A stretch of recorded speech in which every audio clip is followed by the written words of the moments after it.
अगर आप चाहते हैं कि तारक फिल्म्स का ऑडियो वीडियो सबसे पहले आप तक पहुंचे, तो हमारे चैनल को सब्सक्राइब जरूर करें और बेल आइकन को दबाना ना भूलें।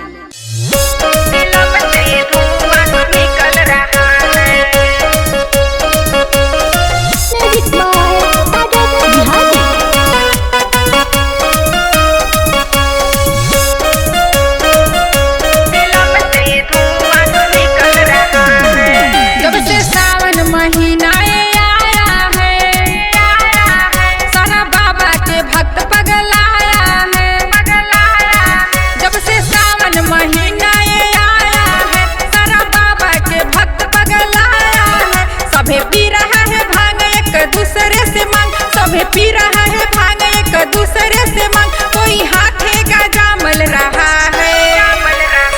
सावन में गाजा चल रहा है, चिलम से धुआं निकल रहा है। सावन में गाजा चल रहा है, चिलम से धुआं निकल रहा है।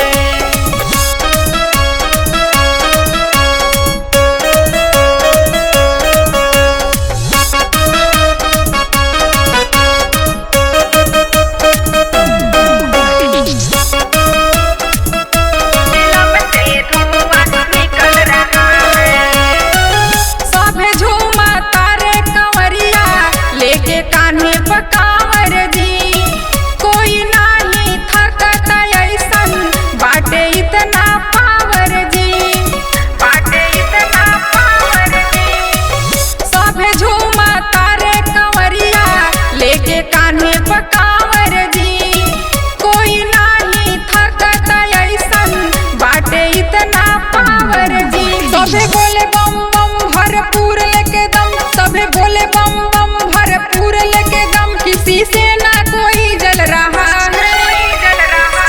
सावन में गाजा चल रहा है, चिलम से धुआं निकल रहा है। सावन में गाजा चल रहा है, चिलम से धुआं निकल रहा है।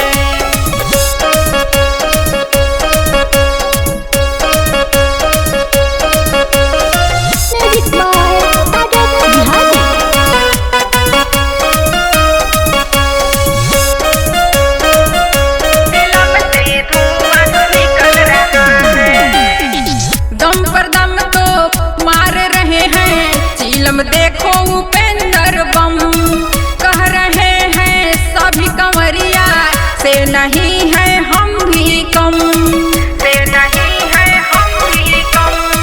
दम पर दम तो मार रहे हैं चिलम, देखो उपेंद्र बम कह रहे हैं सभी कंवरिया, से नहीं है हम भी कम।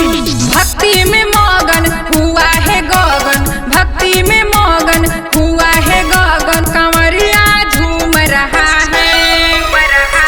सावन में गाजा चल रहा है, चिलम से धुआं निकल रहा है। सावन में गाजा चल रहा है, चिलम से धुआं निकल रहा है।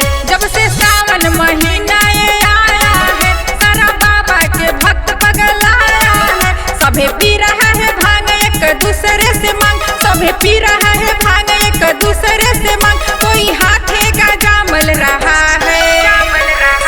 सावन में गाजा चल रहा है, चिलम से धुआं निकल रहा है। सावन में गाजा चल रहा है, चिलम से धुआं निकल रहा है। बाबा रिकॉर्डिंग स्टूडियो, सचिन पाली गांव, सूरत।